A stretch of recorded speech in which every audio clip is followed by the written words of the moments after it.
valgus est une déformation très fréquente chez la femme. Elle associe une double déviation. Le valgus du gros orteil qui se dévie en dehors et le métatarsus varus du premier métatarsien qui se dévie en dedans. Est-ce que cette déformation se rencontre uniquement chez la femme? Non, on la rencontre aussi chez l'homme, mais beaucoup plus rarement.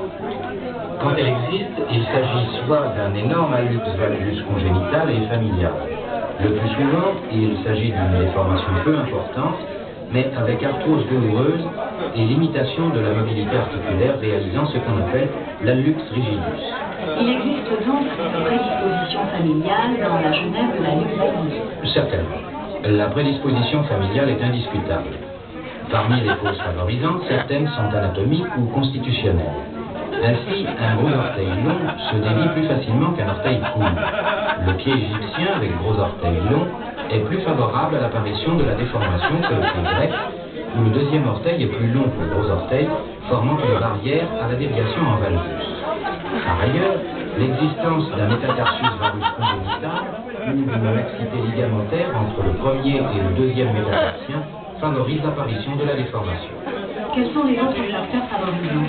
Essentiellement les mauvaises chaussures. Chaussures trop courtes chez l'enfant, qui grandit plus vite que sa chaussure. Chaussures pointues de la femme, obligeant les orteils à se chevaucher, ainsi que les hauts talons.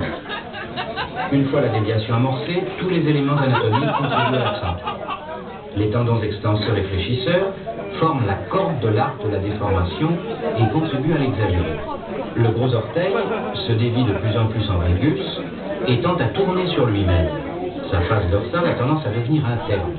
Il se subluxe en dedans de la tête métatarsienne. Cette dernière frotte de plus en plus sur la chaussure. C'est donc ce frottement qui occasionne la bursite ou l'hygroma qui amène le malade à consulter. Évidemment, la pathologie du pied est essentiellement mécanique. Conflit entre le pied et la chaussure. À la longue, une exostose interne apparaît.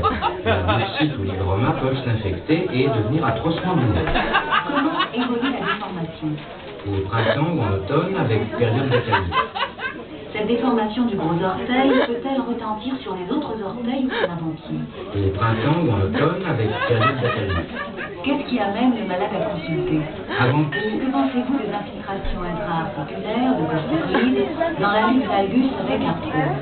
mais Quelle est la conduite à tenir devant un hygroma facilement affecté? c'est En somme, en plus petit, Ce n'est pas une- c'est ce que l'on observe dans la gonarthrose.